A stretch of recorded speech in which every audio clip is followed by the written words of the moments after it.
अच्छा, तो शुरू करते हैं आज का टॉपिक। और आज का जो हमारा टॉपिक है वो है मेमोरी मैनेजमेंट इन सी शार्प, या जनरली आप इसे मेमोरी मैनेजमेंट भी कह सकते हो। और बाकी लैंग्वेजेस में भी आप इस कॉन्सेप्ट को जो है ना रिलेट कर सकते हो। ठीक है, आज हम सीखने वाले हैं मेमोरी मैनेजमेंट। अच्छा, सबसे पहले बात करते हैं कि व्हाट इज मेमोरी। हाँ भाई साहब, मेमोरी क्या होती है?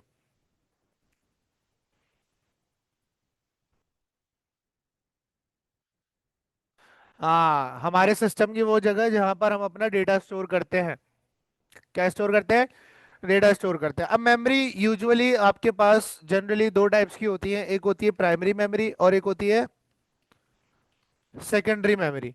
प्राइमरी मेमोरी हम उन मेमोरीज को कहते हैं जो टेम्पररी मेमोरीज होती है। कौन सी मेमोरीज होती है? टेम्पररी। और सेकेंडरी मेमोरीज हम उन मेमोरीज को कहते हैं जो कि परमानेंट होती हैं। कौन सी होती हैं? ठीक है, इसका मतलब है प्राइमरी मेमोरीज आपके पास हमेशा के लिए डेटा स्टोर नहीं करती हैं, और सेकेंडरी मेमोरीज पक्का पक्का हमेशा के लिए डेटा स्टोर कर लेती हैं अनटिल अनलेस आप खुद से उसे डिलीट ना करो। बात समझ आ रही है? लेकिन प्राइमरी मेमोरी में कभी भी डेटा परमानेंटली स्टोर नहीं होता। प्राइमरी मेमोरी में जो हमारे पास एग्जांपल्स हैं वो है रैम की। किसकी है? RAM, random access memory.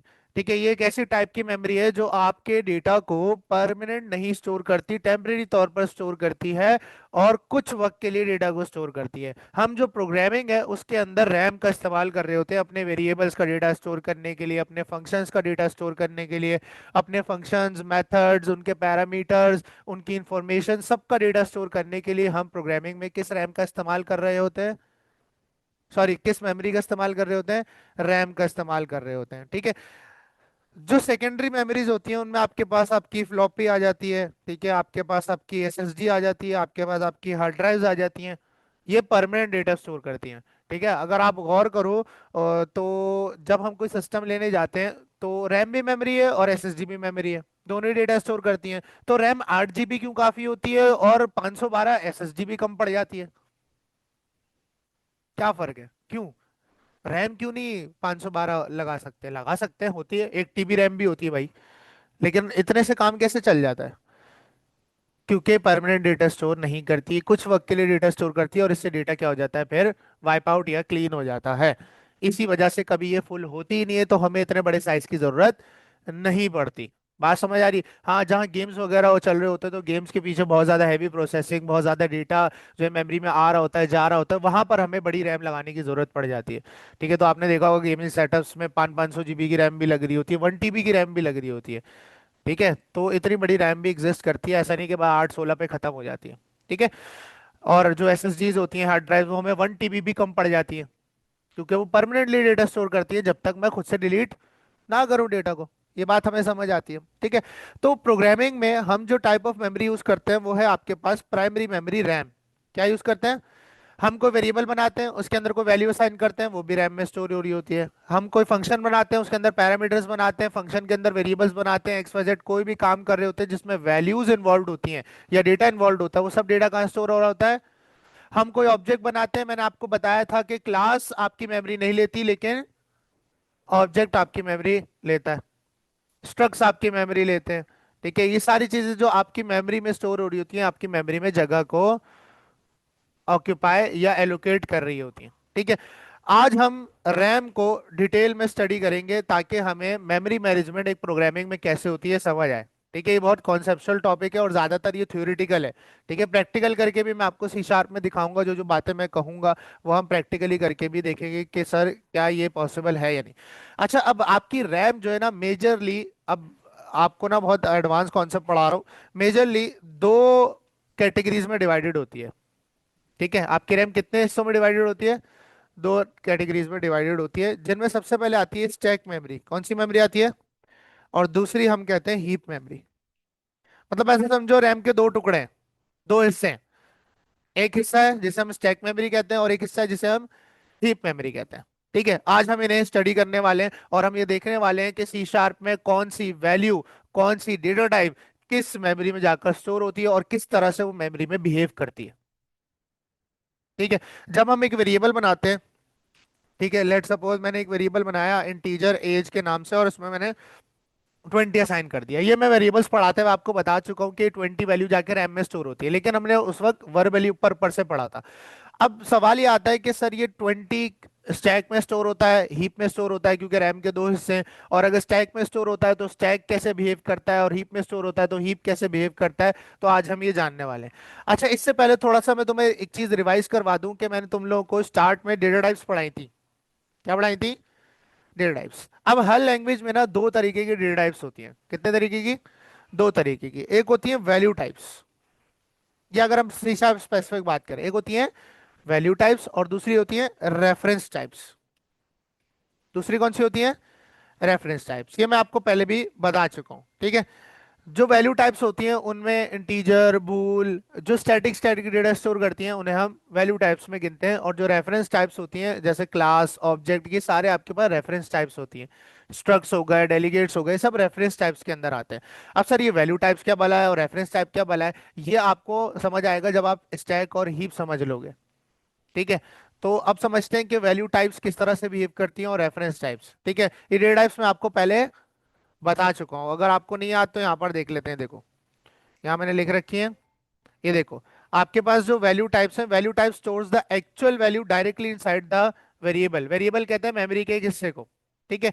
अब यहाँ पर देखो, ये सारी टाइप्स जो है वो स्टैक मेमोरी में जाती हैं, यानी कि ये कौन सी टाइप्स हैं? वैल्यू टाइप्स हैं। कौन सी टाइप्स हैं? वैल्यू टाइप्स हैं। और अगर मैं आपके पास रेफरेंस टाइप्स की बात करूं जिनमें क्लास आ जाती है, स्ट्रिंग, स्ट्रिंग वैल्यू टाइप में नहीं है, स्ट्रिंग किसमें है? रेफरेंस टाइप में आता है। किसमें आता है? Reference type. दो तरह की डेटा टाइप्स होती है सी शार्प में, वैल्यू टाइप्स और, पढ़ाया था मुजम्मिल साहब, याद है? ठीक है। एरे आपके पास रेफरेंस टाइप है, इंटरफेस आपके पास रेफरेंस टाइप है, ऑब्जेक्ट आपके पास रेफरेंस टाइप है। तो ये सारे जो है ना रेफरेंस टाइप्स हैं। अब सवाल आता है कि सर अगर दोनों टाइप्स ही, क्योंकि दोनों ही डेटा टाइप्स हैं, दोनों ही क्या है?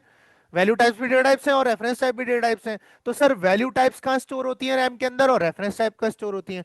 ये बात याद रखना कि वैल्यू टाइप्स का ताल्लुक स्टैक मेमोरी से। किससे? स्टैक मेमोरी से। और रेफरेंस टाइप का ताल्लुक है हीप मेमोरी से। किससे? हीप मेमोरी से। सिंपल, ठीक है। जितनी भी वैल्यू टाइप्स वाले वेरिएबल्स या डेटा टाइप्स हैं वो सब स्टोर होते हैं स्टैक मेमोरी में, और जो रेफरेंस टाइप वाले हैं वो हीप मेमोरी में स्टोर होते हैं। आओ अब पढ़ते हैं स्टैक और हीप को। अच्छा, we write a C program, are data stored in two main places in the memory, stack and heap. ठीक है, आज हम अंडरस्टैंड करेंगे सबसे पहले स्टैक को। Stack is a small very fast organize memory area of the RAM. ठीक है, it is use for temporary program data. Temporary यानी क्या इन्वॉल्व हो गई है इसमें? रैम इन्वॉल्व हो गई है। यानी किसका हिस्सा है?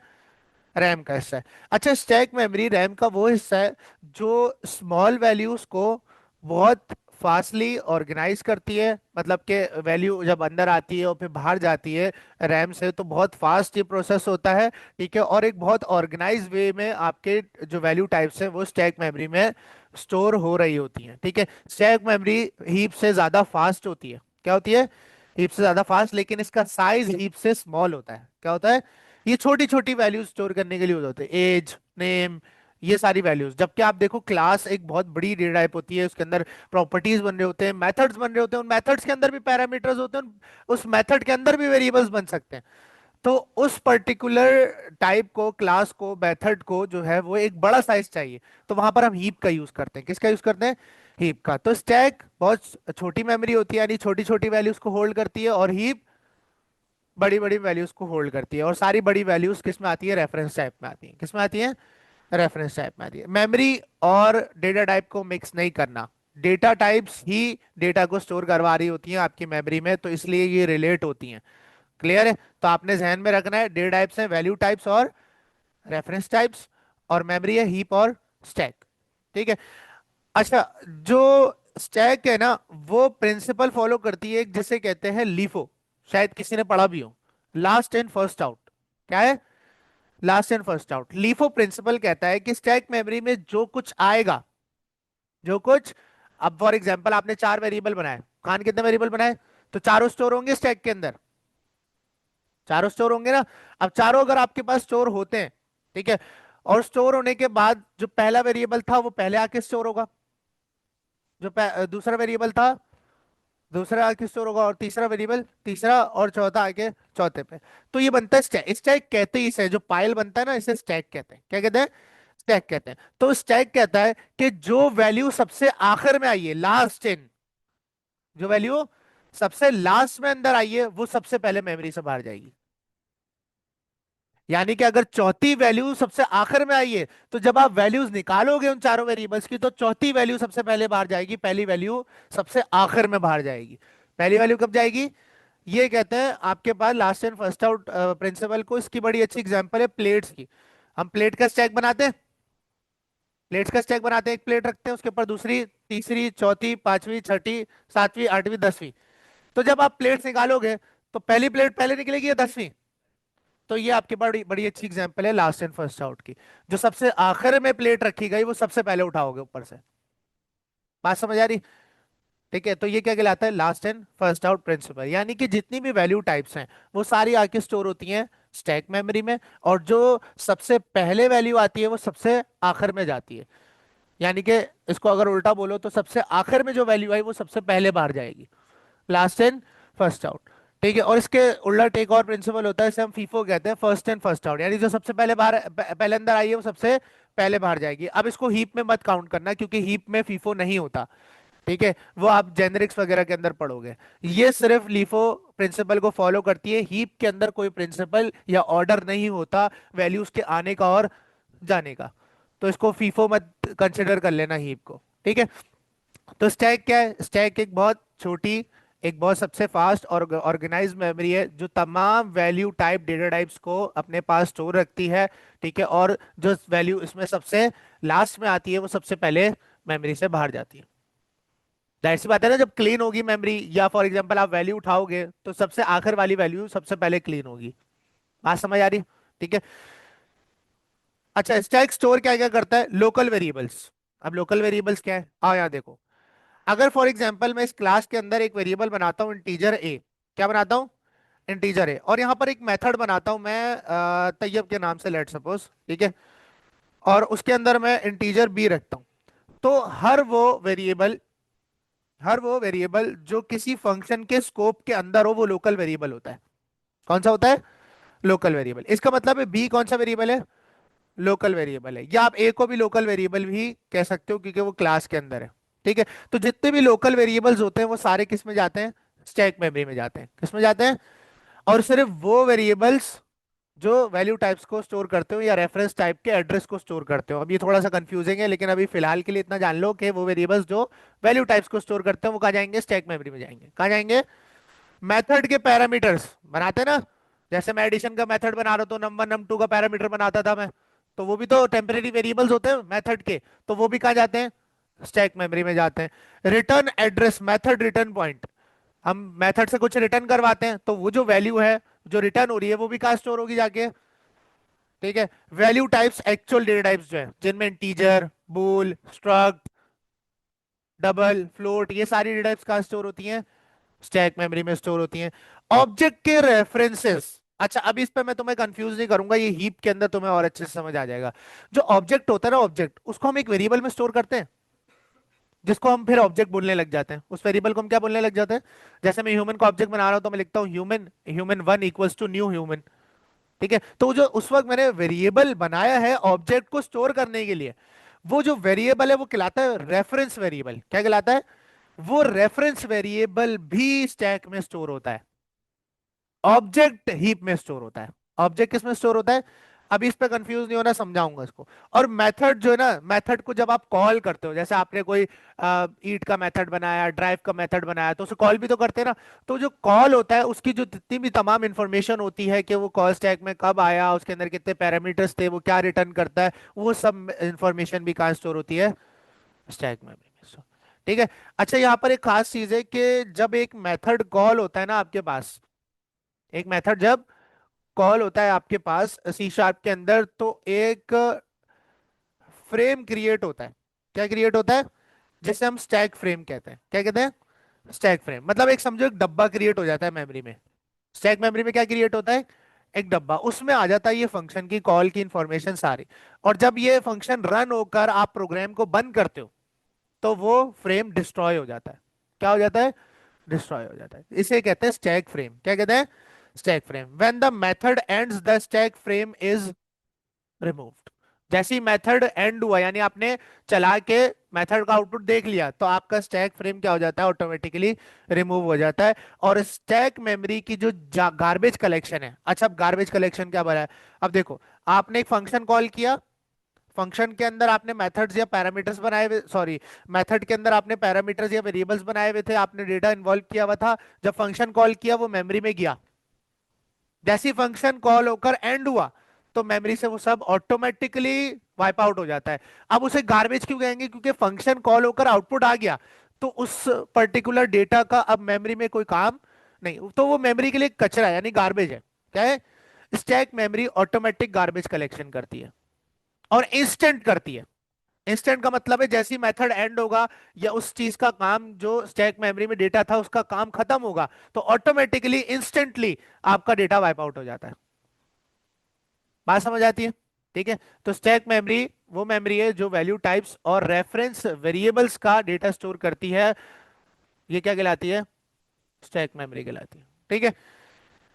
अच्छा, अब इसने एग्जांपल दी हुई है, stack is like a notebook page used for rough work, you right something, finish the task, tier the page of temporary and fast. आपने कुछ लिखा, आपने अपना काम किया और आपने पेज फाड़ दिया।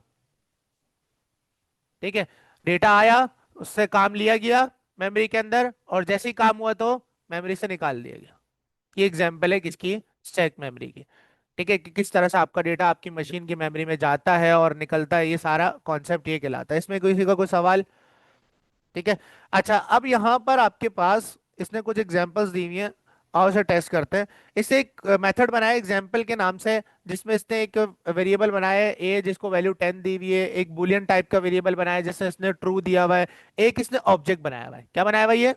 ऑब्जेक्ट। अब देखो, ये कंस्ट्रक्टर है, ये एक्चुअल ऑब्जेक्ट है। न्यू क्या करता है? मेमोरी में जगह लेता है। क्या करता है? मेमोरी में जगह एलोकेट करता है। ये पी एक वेरिएबल है और ये टाइप है उसकी, ऐसा ही है। ठीक है। तो ये जो पी है ना, ये एक रेफरेंस वेरिएबल है।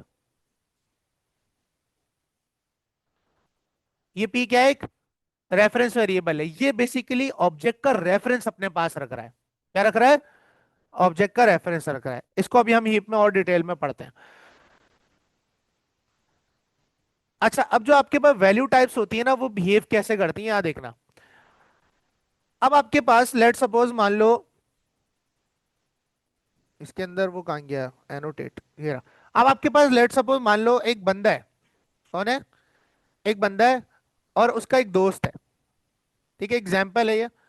उसका एक दोस्त है, दोनों आते हैं जूस की दुकान पर जूस पीने। ठीक है। इस पहले बंदे ने, जो ए बंदा है, इसने जूस खरीदा। ठीक है, और जूस खरीदने के बाद ये पीने लग गया। अब इसका दोस्त आया और इसने नियत लगा दी इसके जूस पर। ठीक है, बोलता है मुझे भी जूस पीना है भाई। ठीक है, तो इस ए वाले बंदे ने क्या किया, इसको एक और जूस का डब्बा खरीद के दे दिया। क्या करा? एक और जूस का डब्बा खरीद कर इसको दे दिया। अब ये अपने जूस के डब्बे से पी रहा है और ये अपने जूस के डब्बे से पी रहा है। क्या पहले बंदे के जूस के ऊपर दूसरे बंदे के जूस का इफेक्ट होगा? नहीं, क्योंकि वो अपने अपने जूस के डब्बे से पी रहा है और वो अपना जूस पी रहा है। तो दूसरा बंदा अगर ज्यादा पी लेता है तो इसके ऊपर तो इफेक्ट नहीं पड़ रहा ना, इसके अपने जूस पर कोई इफेक्ट नहीं पड़ रहा। जो वैल्यू टाइप्स होती है ना, वैल्यू टाइप्स कभी भी एक वैल्यू टाइप दूसरी वैल्यू टाइप के ऊपर इफेक्ट नहीं करती। अब इसकी मिसाल समझाता हूं, देखो। यहां पर आया और यहां पर आने के बाद मैंने यहां पर एक वेरिएबल क्रिएट किया, देखना। मैंने यहां पर एक वेरिएबल क्रिएट किया एक्स के नाम से, जिसे मैंने वैल्यू दे दी 20। क्या वैल्यू दे दी? 20। उसके बाद मैंने एक वेरिएबल क्रिएट किया वाई के नाम से, जिसे मैंने एक्स की वैल्यू दे दी। किसकी वैल्यू दे दी? यानी कि इसका मतलब है मैंने वाई को एक्स का रेफरेंस दे दिया। वाई को एक्स का क्या दे दिया? रेफरेंस के भाई, वाई भैया तुम्हारी वही वैल्यू होगी जो एक्स की होगी, ये रेफरेंस कहलाता है। हवाला दे दिया, डायरेक्ट वैल्यू नहीं दी। ठीक है। अब जब मैं एक्स की वैल्यू को प्रिंट करूंगा और वाई की वैल्यू को प्रिंट करूंगा, तो क्या आएगा? क्या आएगा? आओ टेस्ट करते हैं सर, क्या आएगा? आप कह रहे हैं 2020 आएगा, आओ चेक करते हैं। क्या हुआ, रन क्यों नहीं हुआ? हो गया। आप देखो आपके पास क्या आया? 20 आया। अच्छा भाई, अगर मैं यहां पर आकर y की वैल्यू में 50 पुट कर दूं, क्या पुट कर दूं? 50। अब मुझे एक बात बताओ, अब x की वैल्यू क्या होगी और y की वैल्यू क्या होगी? आपने एक्स का रेफरेंस वाई को दे रखा और आपने वाई की वैल्यू चेंज कर दी। कैसे? नहीं, रेफरेंस दिया हुआ ना, इफेक्ट कर सकता है। आपने पूरे वेरिएबल का रेफरेंस दे दिया, तो वो दूसरे वेरिएबल को इफेक्ट नहीं कर सकता। आपने अथॉरिटी दी हुई है उसको एक्स की, तो वाई की वैल्यू चेंज करने, क्योंकि वाई के पास तो अपनी वैल्यू नहीं थी ना, वाई के पास एक्स की वैल्यू थी। वाई की वैल्यू चेंज करने का मतलब है किसकी वैल्यू चेंज कर रहे हो? एक्स की। लेकिन ऐसा वैल्यू टाइप्स में नहीं होता, क्योंकि इंटीजर वेरिएबल है। कौन सा वेरिएबल है? और इंटीजर किस में आता है? वैल्यू टाइप्स में। वैल्यू टाइप्स कभी भी एक वैल्यू टाइप दूसरी वैल्यू टाइप को इफेक्ट नहीं करती। इसका मतलब है एक्स की अपनी वैल्यू अपनी जगह पर है। आपने यहां पर जो एक्स दिया है ये रेफरेंस नहीं है। मैं अपने अल्फाज वापस लेता हूं, मैं तुम्हें कंफ्यूज करने के लिए बोल रहा था। आपने एक्स की कॉपी दी है वाई को, आपने एक्चुअल एक्स का रेफरेंस नहीं दिया। रेफरेंस उस सूरत में कहेंगे कि आपने एक्चुअल वैल्यू उठाकर दे दी। रेफरेंस उस सूरत में कहेंगे जब आपने एक्चुअल रियल वैल्यू उठाकर आपने उसको दे दी। लेकिन यहां पर आपने उस वैल्यू की कॉपी से दी है, एक्चुअल वैल्यू नहीं दी। तो कॉपी चेंज होने में कोई फर्क पड़ेगा ओरिजिनल को? इसका मतलब है वाई की वैल्यू क्या हो जाएगी? 50, लेकिन एक्स की क्या रहेगी? 20। भले आप कितने ही उसे रेफरेंस दे दो, लेकिन यहां पर कॉपी ही मिलेगी, रेफरेंस यहां पर काउंट नहीं होगा। ये बात समझ आ गई? वैल्यू टाइप्स में रेफरेंस इन्वॉल्व नहीं होता, रेफरेंस सिर्फ इन्वॉल्व होता है रेफरेंस टाइप्स के अंदर। किस में इन्वॉल्व होता है? जो हम अभी पढ़ेंगे आगे चल के, ठीक है। तो इससे हमें पता चला कि सर एक वैल्यू टाइप दूसरी वैल्यू टाइप को इसलिए इफेक्ट नहीं करती कि अगर फॉर एग्जांपल आपने एक वैल्यू टाइप दूसरी वैल्यू टाइप को एज अ कॉपी दे दी, तो कॉपी पे चेंज करने पर ओरिजिनल पे इफेक्ट नहीं पड़ता। देखो एक्स की वैल्यू अभी भी क्या आ रही है? 20, और वाई की वैल्यू क्या आ रही है? ये एग्जाम्पल है आपके पास स्टैक मेमोरी वैल्यू टाइप्स की। ठीक है, इसी वजह से हर वो डेटा टाइप जो दूसरी डेटा टाइप को कॉपी देने पर इफेक्ट ना करे या रेफरेंस देने पर इफेक्ट ना करे, वो वैल्यू टाइप है। सिंपल हो गया है? वैल्यू टाइप, ये चीज क्लियर है? और अगर कोई डेटा टाइप दूसरी डेटा टाइप को इफेक्ट करे तो वो कहलाती है रेफरेंस टाइप। अब इसकी एग्जांपल अभी हम थोड़ी देर में देखते हैं। ये बात समझ आ गई? ठीक है, ये देखो, इधर भी मैंने ये एग्जांपल लिख रखी है। अच्छा, यहाँ एग्जांपल है, if you right on one copy the other copy doesn't change. मतलब अगर आपके पास दो फोटो कॉपी है किसी चीज की, तो अगर आप एक फोटो कॉपी भी लिखते हो तो दूसरी पे फर्क नहीं पड़ता ना। दूसरी पे फर्क, अब बजाय इसके कि आप वही ओरिजिनल चीज उसे दे दो तो वो उस पर चेंज करेगा, तो फिर ओरिजिनल पे फर्क पड़ेगा। तो यहाँ पर वैल्यू टाइप्स एक दूसरे को ओरिजिनल नहीं देती, कॉपीज देती हैं एक दूसरे की। क्या देती हैं? ये स्टैक मेमोरी का बिहेवियर है। किसका बिहेवियर है? इसमें किसी का कोई सवाल? ठीक है। उसके बाद आ जाती है heap memory. Heap is a large memory area use to store objects and long living data. Heap बहुत अरसे के लिए, मतलब है टेम्परेरी, लेकिन थोड़ा ज्यादा वक्त के लिए डेटा को स्टोर करता है और लार्ज अमाउंट में स्टोर करता है। किसमें स्टोर करता है?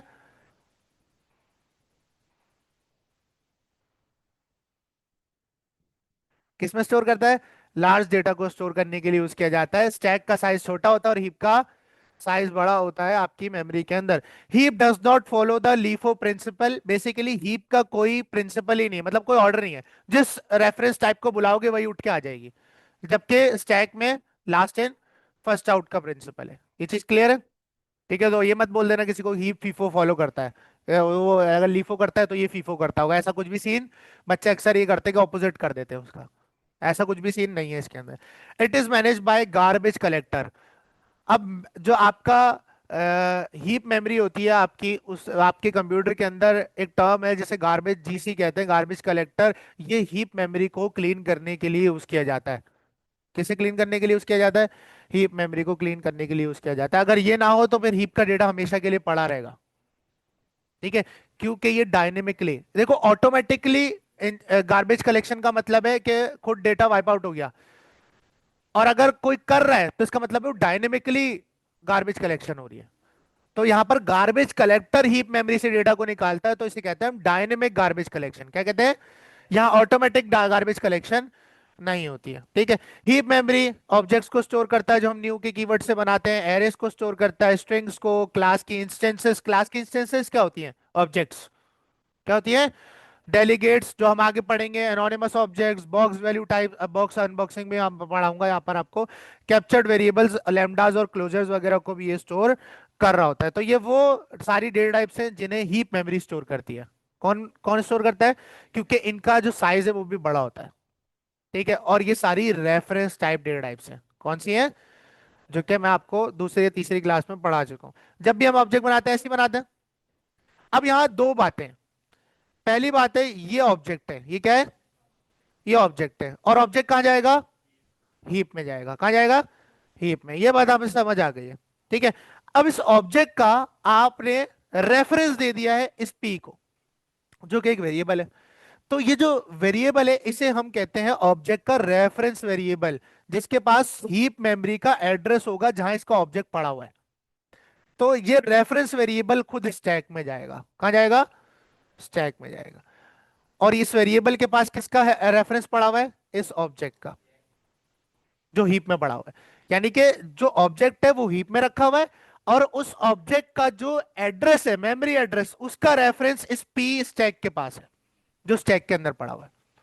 ठीक है। तो ये बात आपने समझनी है कि जो ऑब्जेक्ट का वेरिएबल आप बनाते हो ना, वो रेफरेंस वेरिएबल होता है, वो स्टैक में स्टोर होता है, और उस वेरिएबल के पास रेफरेंस होता है आपके ऑब्जेक्ट का। ठीक है। तो ये रेफरेंस वेरिएबल कहां स्टोर होता है अहमद? स्टैक में। और इस वेरिएबल के पास जो हीप में इसका ऑब्जेक्ट पड़ा है उसका रेफरेंस होता है। किसका रेफरेंस होता है? ऑब्जेक्ट का। क्योंकि ऑब्जेक्ट तो हमने पढ़ा कि कौन स्टोर करता है? हीप। और रेफरेंस वेरिएबल को कौन स्टोर करेगा? स्टैक। ठीक है। तो ये आपने याद रखना है, क्योंकि इसमें अक्सर लोग कंफ्यूज हो जाते हैं। ठीक है। पर्सन ऑब्जेक्ट है, वेरिएबल है P which stores the address of the heap object. Variable P किसे स्टोर कर रहा है अपने पास? उस ऑब्जेक्ट के एड्रेस को स्टोर कर रहा है, ऑब्जेक्ट को स्टोर नहीं कर रहा। उसका हवाला है, उसके पास रेफरेंस है। ठीक है। अब देखो यहां पर रेफरेंस टाइप जो हीप से कनेक्टेड होती है, reference types do not hold the actual object. यानी उनके पास एक्चुअल वैल्यू नहीं होती, उसका रेफरेंस होता है। क्या होता है? रेफरेंस होता है। एक होती है कि रेफरेंस होना, और एक होती है कॉपी होना। वैल्यू टाइप में क्या यूज होती है? कॉपी। यानी उस वैल्यू की एक एक्चुअल कॉपी बनती है, वो वैल्यू टाइप को मिलती है, वैल्यू टाइप की वैल्यू टाइप को। लेकिन जो आपके पास रेफरेंस टाइप्स होती हैं उनका पूरा का पूरा ओरिजिनल एड्रेस का हवाला मिल जाता है इस वेरिएबल को। ये कहलाती है रेफरेंस टाइप्स। क्या कहलाती है?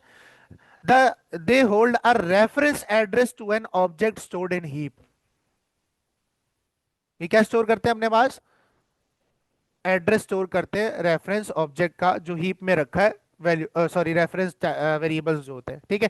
क्लास है, स्ट्रिंग है, एरे है, इंटरफेस जो हमने पढ़ा, interface is also a value type. ठीक है। ऑब्जेक्ट है, ये सब वैल्यू टाइप्स हैं। अब यहाँ देखो, ये बड़ी अच्छी एग्जांपल दी हुई है इसने। अब यहाँ पर इसने पर्सन वन का एक ऑब्जेक्ट बनाया पी वन के नाम से। ऑब्जेक्ट बना, पर्सन कहाँ स्टोर हुआ? और इस ऑब्जेक्ट का रेफरेंस किसके पास है? स्टैक पी वन के पास है, जो स्टैक में रखा हुआ है। ठीक है। आपने जो रेफरेंस था पी वन, जो स्टैक में रखा था, उसे एक और रेफरेंस वेरिएबल को दे दिया पी टू को। किसे दे दिया? पी टू को। अब जब आप पी टू से कुछ चेंज करोगे तो वो पी वन पे इफेक्ट करेगा, क्योंकि आपके पास कॉपी नहीं है, आपके पास रेफरेंस है। क्या है? रेफरेंस है। आओ इसे ट्राई करके देखते हैं। देखो, यहां पर मैं एक क्लास बनाता हूं ह्यूमन के नाम से। किस नाम से बना ली मैंने? और इसके अंदर मैंने एक प्रॉपर्टी रख दी नेम के नाम से। किस नाम से? ठीक है, पब्लिक नेम के नाम से मैंने यहाँ पर एक प्रॉपर्टी रख दी। ठीक है। अब ह्यूमन का ऑब्जेक्ट बनाए। ठीक है। मैंने ह्यूमन का यहाँ पर ऑब्जेक्ट बनाया ह्यूमन H1, और यहाँ पर मैंने न्यू ह्यूमन कर दिया। ठीक है। और फिर उसके बाद मैंने एक और वेरिएबल लिया जो कि ह्यूमन टाइप का है, और मैंने उसे रेफरेंस दे दिया H1 का रेफरेंस। किसका रेफरेंस दे दिया? H1 का रेफरेंस दे दिया। ठीक है। अब अगर मैं H2 पे डॉट करूं तो यहां पर मुझे नेम मिल रहा है, क्योंकि आपने पूरे का पूरा ऑब्जेक्ट का रेफरेंस दिया हुआ है। अब जो H2 है, उसके पास अपना जाति कुछ ऑब्जेक्ट नहीं है, उसके पास उसी ऑब्जेक्ट का रेफरेंस है जो H1 के पास था, और H1 के पास जो पहला ऑब्जेक्ट था उसी का रेफरेंस था। तो H2 का नाम बदलने का मतलब है आप H1 ऑब्जेक्ट का नाम बदल रहे हो। किसका बदल रहे हो? तो ये इतना बड़ा इफेक्ट कर सकता है अगर आप अपने रेफरेंस टाइप्स में थोड़ी बहुत भी गलती कर दो तो। ठीक है। तो अब मैं यहाँ पर मैं नेम बदलता हूं, और यहाँ पर मैंने तैयब कर दिया। क्या कर दिया? तैयब। ठीक है। और उसके बाद सॉरी, मैंने यहाँ इंटीजर रख दी, डेटा गलती से, स्ट्रिंग है, ये क्या है? स्ट्रिंग है। ठीक है। अब यहां मैं प्रिंट क्या करूंगा? मैं प्रिंट करूंगा H1 का नेम। मैंने नेम किसको दिया है? H2 के रेफरेंस को दिया है, और H2 के पास किसका रेफरेंस था? H1 का। तो वो नाम कहाँ सेट हुआ, जाकर उसी ऑब्जेक्ट में सेट हुआ है। और अगर मैं H1 का नाम प्रिंट करूंगा, जिसे मैंने नाम एक्चुअल में कोड में नहीं दिया, लेकिन उसके रेफरेंस वेरिएबल के थ्रू दे दिया, तो इसमें भी इफेक्ट पड़ेगा। आओ चेक करते क्या ये तैयब प्रिंट करता है या नहीं करता। देखो तैयब प्रिंट हो गया। तो ये फर्क है वैल्यू टाइप और रेफरेंस टाइप में। वैल्यू टाइप्स एक दूसरे को इफेक्ट नहीं करती हैं, उनकी कोई रिफ्लेक्शन नहीं होती एक दूसरे के ऊपर, क्योंकि वो कॉपीज आपस में शेयर कर रही होती हैं। लेकिन यहाँ पर पूरा का पूरा एड्रेस रेफरेंस मिल रहा होता है, तो यहाँ पर आपके पास ओरिजिनल चीज चेंज करने की एबिलिटी होती है। बात समझ आ गई है? ठीक है, तो यहाँ पर कुछ इस तरह की एग्जांपल है रेफरेंस टाइप्स की। और रेफरेंस टाइप्स को कौन हैंडल करती है? Memory, heap memory. Reference data type को कौन होल्ड करती है? रेफरेंस वेरिएबल्स को स्टैक रखता है। फर्क है, रेफरेंस डेटा टाइप्स को कौन रखता है? हीप। और उन रेफरेंस डेटा टाइप्स का जो रेफरेंस वेरिएबल है उन्हें कौन रखता है? स्टैक रखता है। बात समझ आ? दो अलग अलग बातें, एक रेफरेंस वेरिएबल है और एक रेफरेंस डेटा टाइप है। रेफरेंस डेटा टाइप का जो मेमोरी एड्रेस है, अगर वो किसी वेरिएबल को दे दो, तो वो रेफरेंस वेरिएबल कहलाएगा। क्या कहलाएगा? Reference variable. और वो कहां स्टोर होता है? स्टैक में। कहां स्टोर होता है? यानी H1 और H2 कहां स्टोर हुए होंगे? स्टैक में। कहां स्टोर हुए हैं? क्योंकि रेफरेंस वेरिएबल्स हैं किसके? इस ह्यूमन ऑब्जेक्ट के। और ये खुद ऑब्जेक्ट कहां लिव करता है? हीप में। कहां लिव करता है? हीप में। गुड। ठीक है, तो यहां पर देखो ये बता रहा है कि अगर आपने P1 का रेफरेंस P2 को दिया है, तो P1 भी हीप एड्रेस ये रखता है, यानी पहले ऑब्जेक्ट का रेफरेंस रखता है, और P2 भी किसका रखता है रेफरेंस? उसी सेम ऑब्जेक्ट का रेफरेंस रखता है। तो आप उसका नाम P2 से चेंज करो या P1 से, इफेक्ट उसी ऑब्जेक्ट को होगा, क्योंकि यहाँ कोई कॉपी नहीं बनी उस ऑब्जेक्ट की। बात समझ आ रही है? ठीक है, देखो two keys for the same room, दो चाबियां हैं एक ही रूम के लिए, दो अलग अलग रेफरेंस वेरिएबल है एक ही ऑब्जेक्ट के लिए। नो मैटर विच की use you open the same room. आप P1 का यूज करो या P2 का यूज करो, आप उसी सेम ऑब्जेक्ट को इफेक्ट कर रहे हो। क्लियर है? ठीक है, अब ये थोड़ा सा टेबल देख लो। ठीक है, ये मैंने थोड़ा क्लियर टेबल बनाया है यहाँ पर।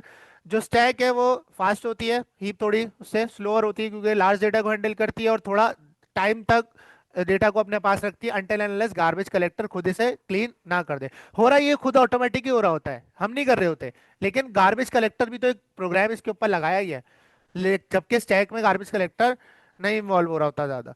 लाइफ कितनी होती है? टेम्पररी लॉन्ग होती है, दोनों टेम्पररी है। लेकिन स्टैक इंस्टेंट क्लीन करता है, और हीप में डेटा थोड़े टाइम के लिए स्टोर हो रहा होता है। क्लियर है चीज? लेकिन है दोनों क्या? टेम्पररी है। ठीक है, स्टोर क्या करता है? वैल्यू टाइप्स को, रेफरेंसेस को यानी रेफरेंस वेरिएबल्स को, और लोकल डेटा को, लोकल वेरिएबल्स के डेटा को। हीप स्टोर करता है ऑब्जेक्ट्स को, एरेस को, स्ट्रिंग्स को, और बॉक्स वैल्यूज को। अभी बॉक्सिंग अनबॉक्सिंग इसके बाद हम पढ़ने वाले हैं। ठीक है, clean up auto on method return.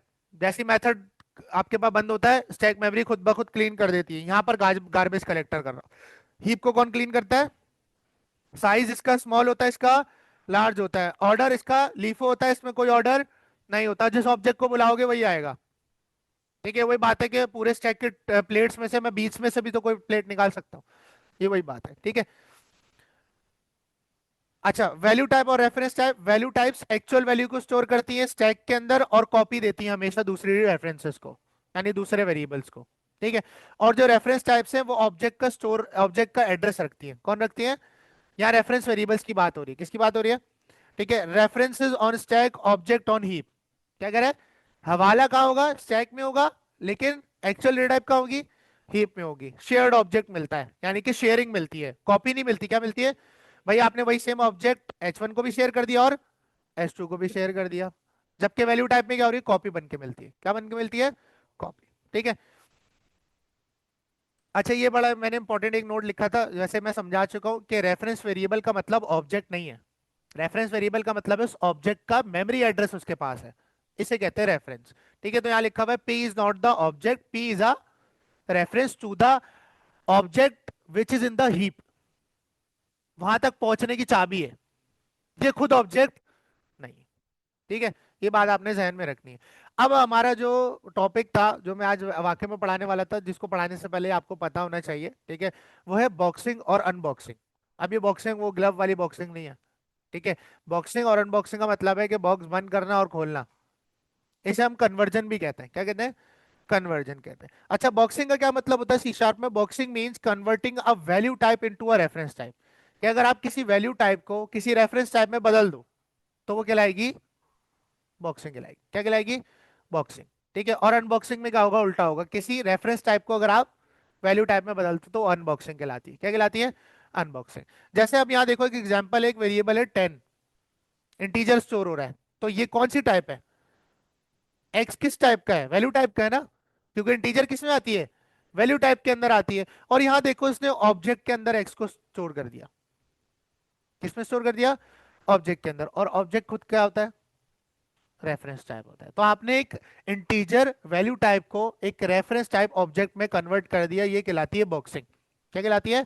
और ये हम डॉट नेट में काफी दफा देख रहे होंगे, तो आपको पता होनी चाहिए। Hex x holds 10 in stack, boxing creates a heap object containing 10, object holds address of the heap object. अब ये जो ओबीजे है, ये क्या है? ये ऑब्जेक्ट है, ये रेफरेंस है उस ऑब्जेक्ट के तो पहुंचने का। रेफरेंस वेरिएबल है। क्या है? रेफरेंस वेरिएबल है। ठीक है। जैसे आप एक छोटी चीज को बॉक्स के अंदर रख देते हो, value type box into an object, यानी कि आप वैल्यू टाइप को फिर एक ऑब्जेक्ट में रख देते हो, तो ये बॉक्सिंग कहलाती है। अगर आप किसी वैल्यू टाइप को एक ऑब्जेक्ट में रख दो तो क्या कहलाती है? या आप कह सकते हो कन्वर्ट कर दो। ठीक है।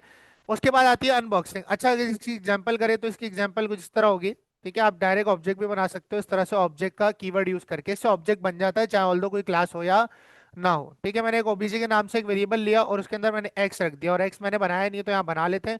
इंटीजर एक्स मैंने इसमें 10 रखा। ठीक है। तो 10 वैल्यू टाइप था जो कि स्टैक में था, आपने इस वैल्यू टाइप को उठाकर एक ऑब्जेक्ट में बंद कर दिया, तो ये आपने बॉक्सिंग करी है। क्या करिए? बॉक्सिंग। यानी कि एक ऑब्जेक्ट में एक वैल्यू टाइप को बंद करने को बॉक्सिंग कहते हैं। और इसका उलट क्या होगा? अनबॉक्सिंग। क्या होगी? अनबॉक्सिंग। क्या? Unboxing means taking the value back out of the boxed object. एक बॉक्स ऑब्जेक्ट था, उसमें से वैल्यू वापस से निकाल ली वैल्यू टाइप के अंदर, तो ये कहलाएगी अनबॉक्सिंग। या आप कह सकते हो कि रेफरेंस टाइप को एक वैल्यू टाइप में कन्वर्ट करने को हम कहते हैं अनबॉक्सिंग। क्या कहते हैं? अनबॉक्सिंग। अब देखो आपके पास यहाँ एक्स था, अब इस एक्स को वापस निकालना है। वैसे उसने अलग से एग्जांपल दी हुई है, तो वैसे हम सेम चीज है, क्योंकि यहाँ देखो इसने 25 असाइन किया हुआ है ना, मैंने भी तो 10 असाइन किया हुआ है। एक्स क्या है? 10 है, तो मैं इसके आगे भी कर सकता हूँ ना। ठीक है। अच्छा, अब निकालते कैसे? देखो, जब भी आपको किसी वैल्यू टाइप को, सॉरी किसी रेफरेंस टाइप यानी बॉक्सिंग को अनबॉक्स करना हो, ठीक है, तो आपने क्या करना है? आपने उस ऑब्जेक्ट के पीछे राउंड ब्रैकेट लगाकर उस टाइप को मेंशन करना है जिसमें कन्वर्ट होगा। अब जाहिर सी बात है 25 निकलेगा तो किस टाइप का होगा? इंटीजर। अगर यहाँ नाम निकल रहा होता तो स्ट्रिंग लिखते हैं इसके अंदर। इसे कहते हैं एक्सप्लिसिट कन्वर्जन। क्या कहते हैं? इम्प्लिसिट और एक्सप्लिसिट का मतलब बताया था मैंने। इम्प्लिसिट कहते हैं वो सारा प्रोसेस जो लैंग्वेज खुद से कर रही हो, वो सारा प्रोसेस जो लैंग्वेज, हमें उसको देखने की जरूरत नहीं, ऑटोमेटिकली लैंग्वेज कर रही है, कंपाइलर कर रहा है। ठीक है। एक्सप्लिसिटली का मतलब है जो मैं मैन्युअली डिफाइन करूं, इंटेंशनली डिफाइन करूं। तो यहां मैं इंटेंशनली डिफाइन कर रहा हूं कि अनबॉक्स करूं, ये ऑटोमेटिकली अनबॉक्स नहीं होगा, तो ये मैं एक्सप्लिसिटली अनबॉक्स कर रहा हूं। क्या कर रहा हूं? ठीक है। वो सारे काम जो मैं मैन्युअली खुद करूं, लैंग्वेज या कंपाइलर मुझे करके ना दे, वो एक्सप्लिसिट कहलाता है। और इम्प्लिसिट यानी जो लैंग्वेज खुद करके दे। ठीक है। तो यहां पर मैं करता हूं राउंड ब्रैकेट, और यहां पर मैं लिख देता हूं किसको मैंने अनबॉक्स करना है? ओबीजे को। किसे अनबॉक्स करना है? इस ऑब्जेक्ट को। और किस टाइप में करना है? यानी कि ऑब्जेक्ट को कन्वर्ट करना है इंटीजर में। और कन्वर्ट करके मैं इसे एक वेरिएबल में नहीं रख सकता, और उस वेरिएबल की टाइप भी क्या होगी? इंटीजर होगी, क्योंकि इसमें क्या आ रहा है? इंटीजर आ रहा है। ठीक है। तो अब यहां पर हम लोग कंसोल डॉट राइट लाइन करते हैं वाई को। किसे? वाई को। तो आपके पास क्या आना चाहिए? 10 आना चाहिए। अनबॉक्सिंग हो गई। क्या हो गई? आपने क्या किया? पहले आपने वैल्यू टाइप बनाई 10, आपने उसे एक ऑब्जेक्ट में यानी बंद कर दिया, बॉक्स कर दिया। क्या कर दिया? बॉक्स। और फिर उसी बॉक्स को अनबॉक्स भी कर लिया, और अनबॉक्स करके उसकी वैल्यू किस में रख दी? वाई में। और आपने प्रिंट कराया तो आपको अनबॉक्स वैल्यू मिल रही है। सही है? ठीक है। तो ये आपके पास कहलाती है बॉक्सिंग और अनबॉक्सिंग इन सी शार्प। ठीक है। obj is a boxed into a heap. Unboxing extracts the value and stores in the stack variable y. Unbox किया और एक स्टैक वेरिएबल जिसका नाम था y उसमें आपने लाकर रख दिया, ये आपने अनबॉक्सिंग कर दी। बॉक्स खोला, आइटम बाहर निकाल लिया ऑब्जेक्ट से। ये ऑब्जेक्ट को बॉक्स भी समझ सकते हो। ऑब्जेक्ट में कोई चीज रख दी तो बॉक्स कर दी, निकाल ली तो अनबॉक्स कर दी। ठीक है। ये देखो इसने वही करके दिखाया जो मैंने अभी आपको करके दिखाया है, इसने बॉक्सिंग और अनबॉक्सिंग साथ करी हुई है। डन है। ये बात सबको समझ आती है? ठीक है। अच्छा ये देखो इसने एग्जांपल दी हुई है, फुल मेमोरी एग्जांपल, इसके अंदर सब कुछ हो रहा है, इसके अंदर value type, stack, heap, boxing, unboxing सब इन्वॉल्व होगी। अब मुझे कौन बताएगा ये क्या है? अच्छा सबसे पहले इसने एक क्लास बनाई है स्टूडेंट के नाम से, उसमें एक प्रॉपर्टी है एज की, बस ये समझ लिया। उसके बाद इसने एक मेथड बनाया डेमो के नाम से, उसके अंदर इसने एक वेरिएबल बनाया है किस टाइप का? वैल्यू टाइप का। तो एक्स कहाँ स्टोर्ड है? स्टैक मेमोरी में। कहाँ स्टोर्ड है? स्टैक मेमोरी में। फिर इसने एक ऑब्जेक्ट बनाया ओबीजे नाम से, और उसे रेफरेंस दे दिया किसका? एक्स का, यानी कि एक्स को ऑब्जेक्ट में बंद कर दिया। ये क्या हो गया? Boxing of the stack variable x. ठीक है। और ये किस में जाएगा? हीप में, क्योंकि ऑब्जेक्ट क्या होता है? रेफरेंस टाइप, और रेफरेंस टाइप्स कहाँ जाती है सारी? हीप में जाती है। ठीक है, तो एक्स कहां पर है और ओबीजे कहाँ है?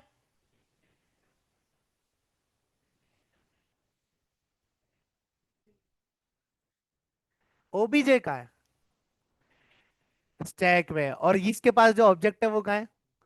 इसके पास जिस ऑब्जेक्ट का रेफरेंस है वो कहाँ है? हीप में। किसमें? ये रेफरेंस वेरिएबल है, फिर से गलती कर रहे हो, क्या है ये? Reference variable. ठीक है। उसके बाद आपने क्या किया, आपने उसी बॉक्स्ड ऑब्जेक्ट को कन्वर्ट किया स्टैक में, यानी वैल्यू टाइप में, इंटीजर में। ये क्या कहलाती है? Unboxing of the heap object. Unboxing of the heap, और उसे आपने एक वेरिएबल में रखा है जिसका नाम है वाई। ये वाई का रखा हुआ है स्टैक में। ठीक है। फिर इसने एक ऑब्जेक्ट बनाया। क्या बनाया? ऑब्जेक्ट। ये न्यू स्टूडेंट का स्टोर हुआ हीप में। कहा स्टोर हुआ? और ये एस वन का है, क्योंकि एस वन क्या है? रेफरेंस वेरिएबल है किसका? स्टूडेंट ऑब्जेक्ट का। और स्टूडेंट ऑब्जेक्ट खुद का है हीप में। ठीक है। अच्छा फिर इसने एज को एक वैल्यू दे दी। अच्छा अब इसने एक एज को एक वैल्यू दी है S1.age20, यानी कि अब ऑब्जेक्ट की जो एज प्रॉपर्टी है उसे वैल्यू क्या दे दी गई है? अब आओ आगे।